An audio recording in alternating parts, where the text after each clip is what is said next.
Abrégé du catéchisme de l'Église catholique, la profession de foi, suite, chapitre 2, Dieu à la rencontre de l'homme. La révélation de Dieu. 6e question. Qu'est-ce que Dieu révèle à l'homme? Réponse. Dans sa bonté et dans sa sagesse, Dieu se révèle à l'homme. Par les événements et par ses paroles, il se révèle lui-même, ainsi que son dessein de bienveillance qu'il a établi de toute éternité dans le Christ en faveur des hommes.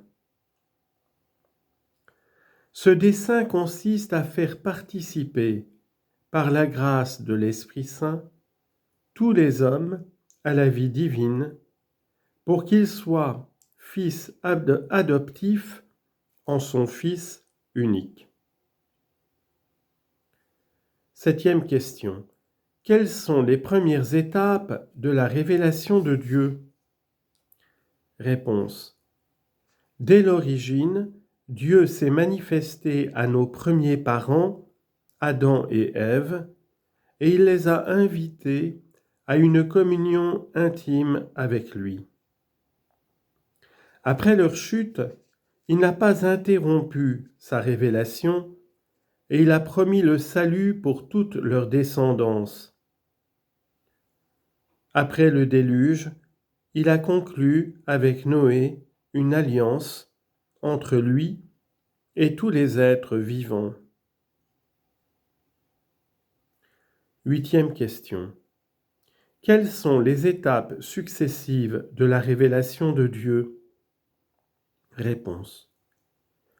Dieu a choisi Abraham, l'appelant à sortir de son pays, pour faire de lui le père d'un grand nombre de peuples.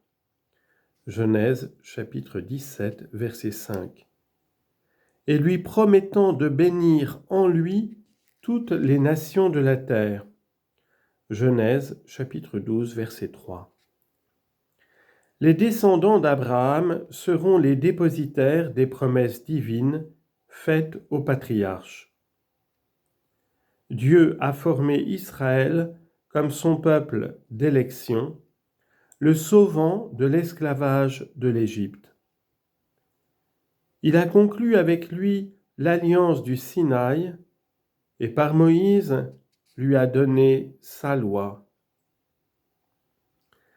Les prophètes ont annoncé une rédemption radicale du peuple et un salut qui inclura toutes les nations dans une alliance nouvelle et éternelle. Du peuple d'Israël, de la race du roi David, naîtra Jésus, le Messie. 9e question. Quelle est l'étape dernière et définitive de la révélation de Dieu? Réponse. Cette étape s'est accomplie par le Logos, le Verbe incarné, Jésus-Christ, médiateur et plénitude de la révélation. Parce qu'il est le Fils unique de Dieu fait homme, il est la parole parfaite et définitive du Père. Avec l'envoi du Fils et le don de l'Esprit Saint, la révélation est désormais pleinement accomplie, même si la foi de l'Église devra en saisir graduellement toute la portée au cours des siècles. Citation de saint Jean de la Croix. Dès lors qu'il nous a donné son Fils, qui est sa parole unique et définitive, Dieu nous a tout dit en une seule fois dans cette parole, et il n'a plus rien à dire. 10e question. Quelle valeur possèdent les révélations privées? Réponse. tout en n'appartenant pas au dépôt de la foi, elles peuvent aider à vivre la foi elle-même, à condition qu'elles gardent un étroit rapport au Christ.